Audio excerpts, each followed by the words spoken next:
Hi, my name is Stefano Carpani. I am a psychoanalyst and a sociologist, and I've been talking about books that influence my work and that inspire me in the past few years. Today, I would like to talk about the book that the book that influenced my work the most, which is this one. It is Ulrich Beck and Elisabeth Beck-Gernsheim, Individualization. Let me tell you how I discovered this book.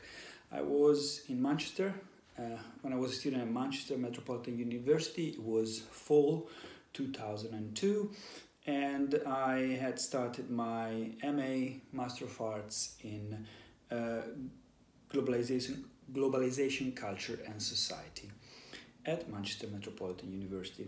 So I arrived there with a background on sociology, especially Giddens, Bauman, John Thompson, that later became my supervisor at Cambridge. But I never had the chance to read Beck, not even his first major book, Risk Society, published in 1986, even before Chernobyl. So I remember one morning I was a bit bored and I went to a bookshop, and I went straight to the sociology section, and when I entered, this book somehow attracted my attention. So I looked at it and I couldn't avoid to buy it because I got immediately interested. So this is very interesting. It is a little bit of serendipity and a little bit of synchronicity. Serendipity, following Merton, is that you look for something and you find something else, maybe even more meaningful. And synchronicity, following Jung, it's when the outer and the inner meet. So I was looking for the theme of my thesis. Well, I didn't only find the theme of my thesis, but I found actually the argument I've been working on since 2002. In fact, my current PhD thesis at University of Essex is about individualization and individuation, the work of Carl Gustav Jung. As always, let's go through the book. Let's see what this book is about.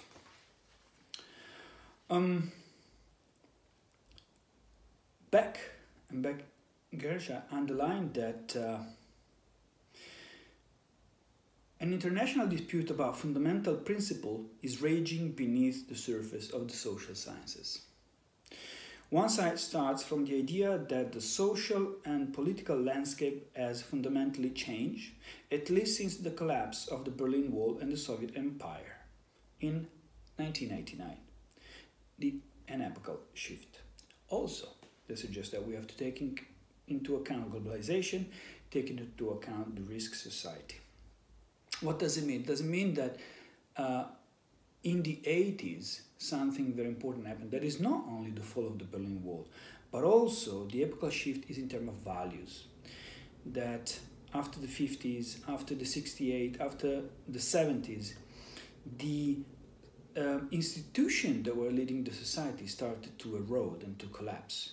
Think of the state, the national state, think of the family, think of religion, and people felt a sort of freedom that they could decide for themselves. And Jung Gernsheim say in this is a sense of institutionalized individualism. That means neoliberal economies rest upon an image of the autarkic human self. It assumes that individuals alone, and this is very important, individuals alone can master the whole of their lives, that they derive and renew their capacity for action from within themselves. They become self-entrepreneur. They added, it is not freedom of choice, but insight into the fundamental incompleteness of the self. They add, individualization is a product of complex, contingent, and thus high-level socialization. In fact, they were talking about that individualization is only possible in the Western society and for those that are born after the 1950. Why? Because of your culture, because of your age, because of the region where you're from, you will be linked to the old way of socializing, the way of encountering the institution of society. They also add individualization is a structural characteristic of highly differentiated society, so the Western world, and B, does not endanger their integration but actually makes it possible. So they underline that the central institution of modern society, basic civil, political and social rights, but also paid employment and the training and mobility necessary for it, are geared to the individual and not to the group. This is very important, the move from the group, the state, the institution, the collectivity, and the individual. So, individualization means disembedding without re-embedding. Disembedding means to disembed, to go away from a certain group without re-embedding to someone else. Perhaps someone would move from their native country into a new one, into a new city, so re-embedding. But now the individual is alone, they say. So, individualization is becoming the social structure of second modernity society itself. So it's to seek biographical solution to systemic conditions. I look for my own solution to a systemic condition. Individuation breeds a me-first society. Individuation and individualism, this is a very important aspect. But actually, it's not individualism. It's about to live a life of their own, on my own. The right to a life of one's own means that space, time and money of one own with relationship and family. That everything can be negotiated, but then again not.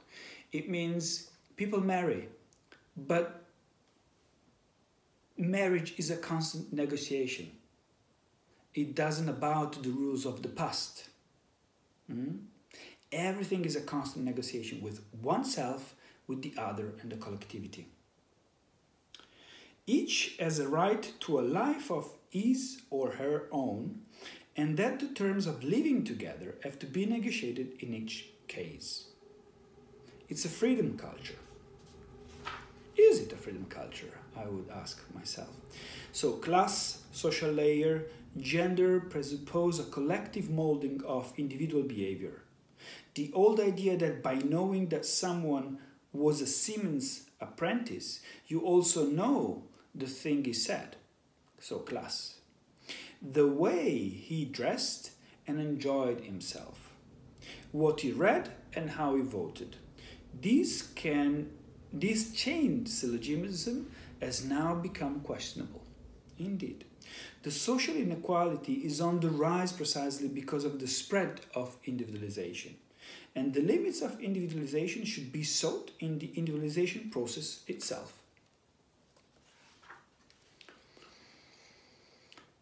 Late modernity, so in the past 30, 40 years, whatever we consider, God, nature, truth, science, technology, morality, love, marriage, modern life is turning them into precarious freedom. On the one hand, individualization means the disintegration of previously existing social forms. For example, the increasing fragility of such categories as class and social status, gender roles, family, neighborhood, etc.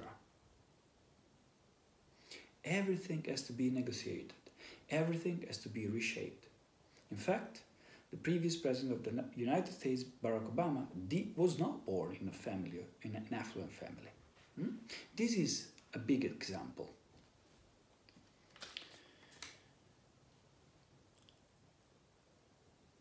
Beck and Beck-Gernsheim underline that the normal biography does become the elective biography, the reflexive biography, the do-it-yourself biography. This does not necessarily happen by choice, neither does it necessarily succeed. The do-it-yourself biography is always a risk biography, indeed a tightrope biography, a state of permanent, part overt, part concealed endangerment. Individuation means a life of one's own. The ethic of individual self-fulfillment and achievement is the most power current in modern society. The compulsion to lead a life of one's own and the possibility of doing it emerge when a society is highly differentiated. Individuals become actors, builders, jugglers, stage manager of their own biographies and identities, and also of their social links and network. Individualization liberates people from traditional roles and constraints in a number of ways. First, individuals are removed from status-based classes. Social classes have been detraditionalized. We can see these in the changes in family structure, housing condition, leisure activities, geographical distribution of population, trade union and club membership, voting patterns, etc. Secondly, women are cut loose from their status fate of compulsory housework and support by a husband. The entire structure of family ties has come under pressure. But does individualization bring to freedom, to liberation, to independence? I don't think so. I think that in an individualized society like ours, like the Western society, we need individuation to really become free from psychological struggle, from those relationships that are so internalized.